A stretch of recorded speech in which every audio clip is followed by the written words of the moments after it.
ওরে বাবারে বাবারে! ঠান্ডার কথা আর কি বলবো? আশা করি আপনাদের ওইদিকেও ঠান্ডা এই রকমই জবরদস্ত পড়েছে।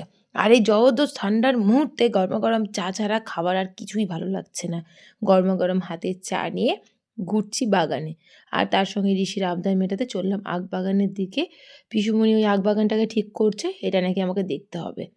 কি আর করব? ছেলের আবদার মেটাতে মাকে অনেক কিছুই করতে হয়।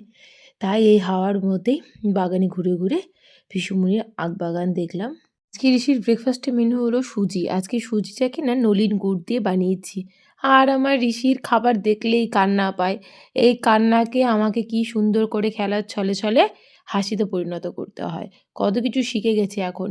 গুছিয়ে বানিয়ে ঋষিকে মিথ্যে কথা বলে ভুলিয়ে ভালিয়ে খাওয়ানো, খেলা। কি হবে? আচ্ছা বেশ, জাম্প, তারপরে রান, চলো চলো চলো।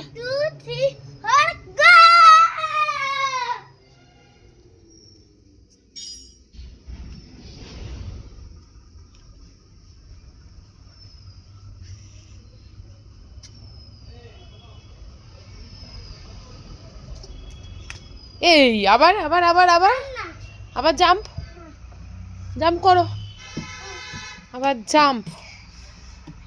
এই খেলা চলছে সকাল থেকে, যেহেতু আজকে খুব ঠান্ডা, কি আর করবে, আর তাই জল তো হাঁটতে পারছে না, তাই জাম্প আর রান রান রান।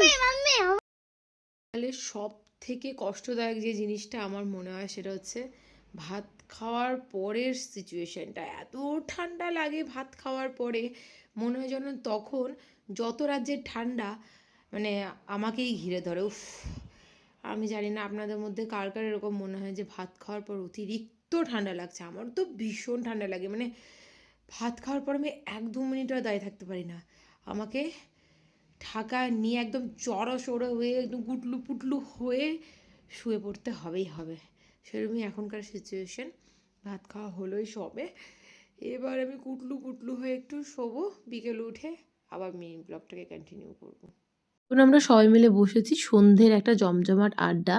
মায়ের হাতে চলছে আমার জন্য একটা সোয়েটার বোনা, আর ওদিকে ঋষির খেলা, আর এদিকে ভাই কন্টিনিউ ঋষিকে কিন্তু জ্বালাতন করছে। এবার শুরু হবে এদের মারামারি। তারই সঙ্গে আজকে মিনি ব্লগটাকে এখানে এন্ড করলাম। Bye bye everyone.